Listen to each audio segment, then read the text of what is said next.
Hello friends, তোমরা যদি পাড়ার কাকিমাদের কথা শুনে ভেবে থাকো যে নার্সিং পড়তে আসা খুবই সহজ, তাহলে তোমাদের কাকিমাদের বলে দিও যেমন তারাই নার্সিং পড়তে আসে।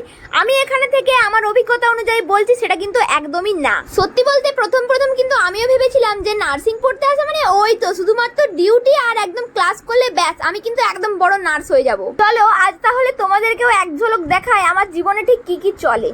আর তুমি যদি তোমার পাপাকে পড়ি হও, তাহলে যেই পথ দিয়ে কলেজের মধ্যে পা দেওয়ার চেষ্টা করছিলে সেই পথেই কিন্তু বাড়ি ফিরে যাও। আর যদি তোমাদের কোনো অ্যাঙ্গেল দিয়ে মনে হয় আমি এই ভিডিওটার মাধ্যমে তোমাদের ভয় দেখাচ্ছি, তাহলে আমার জীবনযাপন তোমাদের কাছে আজ তুলে ধরলাম। এখন কিন্তু আমাদের চলছে ইভিনিং ডিউটি, কিন্তু 9টা থেকে 11টা ক্লাস কিন্তু আমাদেরকে করতেই হয়েছে। তারপরে বসে গেছি খেয়ে দিয়ে এই তো বাসে এত গরমের মধ্যে। আর যদি ভেবে থাকো না গেলেই তো হয়, হ্যাঁ তারপরে আর কি, ওই রবিবার যেটুকু ফাঁকা পেতাম সেইটুকুও চলে গেল। 2টো মেকআপ ডিউটি। সত্যি বলতে মর্নিং ডিউটি কিন্তু খুবই ভালো।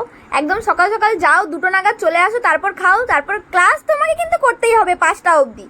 আর ইভিনিং ডিউটিতে শনিবারও ছাড় পাওয়া যায় না। হাফ টাইম ক্লাস করার পরেও কিন্তু 8টা অবধি আবার ডিউটি করতে হয়। চলো দেখো আমাদের কিন্তু আমার ডিউটি স্থলে পৌঁছে গেছি এতক্ষণ। চলো এবার ডিউটি করা যাক নিঃসন্দেহে। আর কি, আজ কিন্তু আমার ডিউটি পড়েছে এমার্জেন্সিতে, তাই ওইখানেই আছি। ওই যে হোয়াইট বিল্ডিংটা আছে ওইখানে কিন্তু আমাদের এমার্জেন্সি মেডিসিন বিভাগ। 2টো থেকে 8টা অবধি ডিউটিটা করি, তারপর দেখা হচ্ছে। এই দেখো বিকেল গড়িয়ে কিন্তু রাত হয়ে গেছে, এখন কিন্তু ঘড়িতে বাজে 7টা 15 মতো। কি সুন্দর দেখাচ্ছে চারিদিকটা, তাই না?